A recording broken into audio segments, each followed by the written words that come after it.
Are you looking for a little hearing help? You may already have some hearing aids and don't even know it. Because right now, a pair of AirPods can test your hearing, amplify the sound around you, help you hear conversations, protect your hearing in certain loud environments, and work as an over-the-counter hearing aid for some adults. And Apple is continuing to add more accessibility technology. So I think we need to ask a question that would have sounded ridiculous just a few years ago. Do you still need to spend thousands of dollars on traditional hearing aids? Or are AirPods actually becoming good enough to replace them? Hi, I'm Matt. I'm a retired audiologist and I spent 20 years working with people with hearing loss, and I don't sell hearing aids anymore, so I'm going to tell you what I think. And I think my answer may surprise both hearing aid companies and Apple fans, because AirPods are much better hearing devices than some people in the hearing industry want to admit. But there's one major problem that almost nobody talks about. And before you decide to use them instead of hearing aids, you need to understand it. Let's start with what Apple has actually done. The FDA authorized compatible AirPods Pro models to use the software that allows them to function as an over-the-counter hearing aid for adults with perceived mild to moderate hearing loss. These are not simply earbuds that make everything louder. The technology can use information about your hearing and personalized amplification based on your hearing needs. You can also take a hearing test using compatible Apple devices. Think about this. You can now test your hearing with your phone. For years, one of the biggest barriers to hearing healthcare has been getting people to take that first step. People notice they're missing words, their family starts complaining, the television slowly gets louder, restaurants become more difficult, but many people still wait years before doing anything about it. Now, imagine millions of people already owning a device that can introduce them to their hearing for the first time. I think that's good for hearing healthcare in general. I don't think audiologists should be threatened by it. Anything that gets people thinking about their hearing earlier than normal could potentially be a good thing. But here's the other thing. In my practice, I saw many people who probably didn't need the most expensive hearing aids on the market. Some had very mild hearing loss. Some primarily struggled in one or two specific situations. Maybe they wanted a little help watching television. Maybe they had difficulty hearing their spouse in the car, or restaurants were becoming more difficult. For some of those people, I honestly believe technology like AirPods may have been worth trying before spending thousands of dollars. Yes, I'm a retired audiologist and I just said that. But I want you to hear the rest before you go buy anything, because there's a huge difference between a device being capable of helping your hearing and that device being the right solution for your hearing.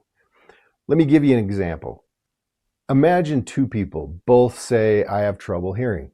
The first person has a fairly typical mild to moderate, relatively symmetrical hearing loss. Their biggest complaint is that speech is not clear as it used to be. Technology like over-the-counter hearing devices may be a reasonable option for that person to explore. But the second person says the same thing. I have trouble hearing. Except their hearing suddenly became worse in one ear, or they have significant differences between their ears. Or maybe they have new dizziness or some drainage or even pain. Or maybe it's some other symptom that should not simply be covered up by making sound louder. Those two people may use exactly the same words to describe their problem, but they don't necessarily have the same problem. And that brings us to the biggest weakness in do-it-yourself hearing healthcare. The device does not know what you don't know. A hearing test on your phone can provide useful information, but it's not the same as a complete diagnostic evaluation when one's really needed. That doesn't make the technology bad. It simply means we have to stop thinking in extremes.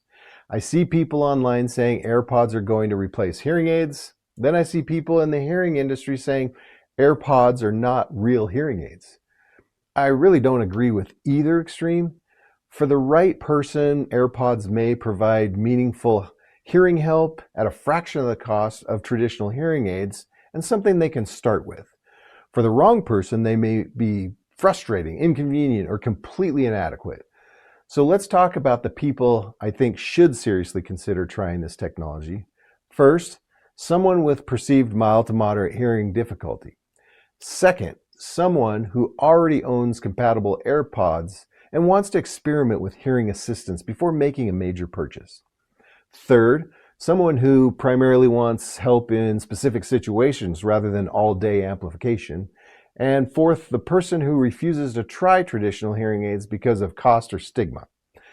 I would much rather see someone try a legitimate hearing solution than continue doing absolutely nothing because they're afraid of hearing aids. But here are the people I would be much more cautious about. Someone with significant hearing loss, someone who needs amplification throughout the entire day, someone who has difficulty understanding speech even when it's loud enough, someone who's concerned with ear symptoms, or someone who has already tried self-fitting technology and is still struggling. And there's another practical issue. AirPods are still AirPods. Battery is an issue and comfort can be an issue. Wearing earbuds during a conversation may also send a confusing signal to the person you're talking with. You may be using them so you can hear someone better, but the other person may think, are you even listening to me? Or are you listening to music and ignoring me? Traditional hearing aids are specifically designed for long periods of wear and communication throughout the day. But here's what I believe the hearing aid industry should be paying very close attention to. The technology around hearing is no longer trapped inside an audiology clinic. It's moving into devices people already use, like phones, earbuds, watches, captioning systems, artificial intelligence, and the question consumers are asking is changing. It used to be, which hearing aid should I buy? Now the question is becoming, do I need a traditional hearing aid at all? But there's one thing I promised you at the beginning of this that nobody's really talking about. The most important part of successful hearing treatment has never been the brand name printed on the device. It's whether the solution matches the actual problem. I saw expensive hearing aids fail because they were fit poorly. I saw people give up on good technology because nobody explained what to expect. And I saw people spend more money than what they actually needed was because they needed better programming. And I saw people blame hearing aids for problems that were really problems with their ability to understand speech and noise. AirPods don't make that problem disappear. Artificial intelligence doesn't either. And spending more money does not automatically make that problem go away. So here's my advice. If you already own a compatible AirPods and you think your hearing has changed, explore the hearing features inside it.